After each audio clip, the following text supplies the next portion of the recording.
Direct selling அப்படின்னு சொல்றதே பார்த்தோன்னா, செல்லிங் விற்பனை அப்படின்ற ஒரு விஷயம் இருக்கு.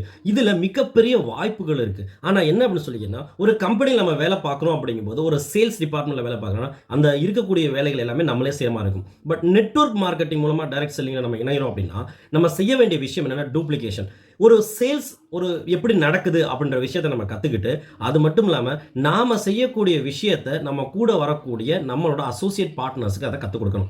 இந்த விஷயத்த கரெக்ட்டான முறையில நம்ம செஞ்சுட்டோம்னாலே பாதி சக்சஸ் ஆயாச்சு. இனி நம்ம எந்த மாதிரி முறையில நம்ம கூட வரவங்களுக்கு சொல்லிக் குடுத்து, அவங்கள சக்சஸ் பண்ண வைக்கிறோம். அவங்களையும் ஒரு சேல்ஸ்‌க்கு மாத்தணும். நம்மள மாரியே மாத்தணும் அப்படின்ற விஷயத்தையும் கரெக்ட்டா பண்ணிட்டோம் அப்படின்னா, அதே மாரி அவங்க பண்றதுக்கு தேவையான விஷயங்கள கரெக்ட்டா சொல்லிக் குடுத்து, அவங்களையும் பண்ண வச்சுட்டோம் அப்படின்னு சொல்லிட்டோம்னா, டைரக்ட் செல்லிங்ல சக்சஸ் ஆயிரலாம். நெறைய பேர் பண்ணக்கூடிய விஷயம் என்னன்னா, தான் ஆள மட்டும் சேர்த்து விட்டா போதும். நம்ம இந்த பிசினஸ்ல ஜெயிச்சிரலாம். ஆள சேர்த்து விடுறதுனால மட்டும் நமக்கு வருமானம் வரும் அப்படின்னு சொல்லிட்டோம்னா, அது கடைசியில ஃபெயிலியர்ல தான் போய் முடியும்.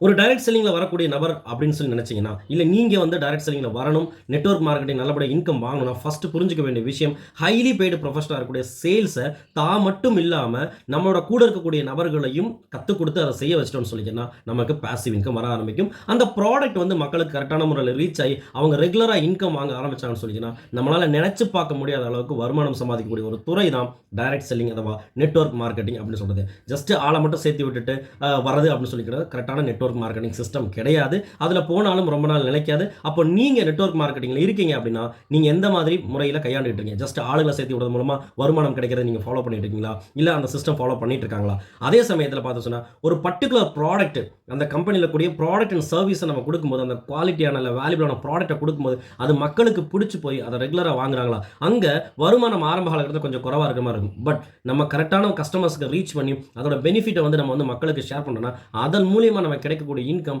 ஸ்லோவா கூட ஆரம்பிக்கும். கிராஜுவலி கூட்டிட்டே இருக்கும்போது ஃபியூச்சர்ல மிகப்பெரிய இன்கம் லெவல குடுக்கும். இது சன்ஃப்ளவர் சிஸ்டம் அப்படின்னு சொல்லுவாங்க. இல்லன்னா லெவல் இன்கம் அப்படின்ற மாரி சொல்லுவாங்க. உங்களுக்கு ஏதாச்சும் நீங்க பார்த்துட்டு இருக்க நெட்வொர்க் மார்க்கெட்டிங் சிஸ்டத்துல ஏதாச்சும் டவுட் இருக்கு அப்படின்னு சொன்னாலோ, இல்ல அத பத்தின கூடுதல் விவரங்கள் தெரிஞ்சுக்கணும்னு சொன்னா, தாராளமா நம்மளோட லிங்க கிளிக் பண்ணி நம்மளோட கம்யூனிட்டில இணைஞ்சுக்கலாம்.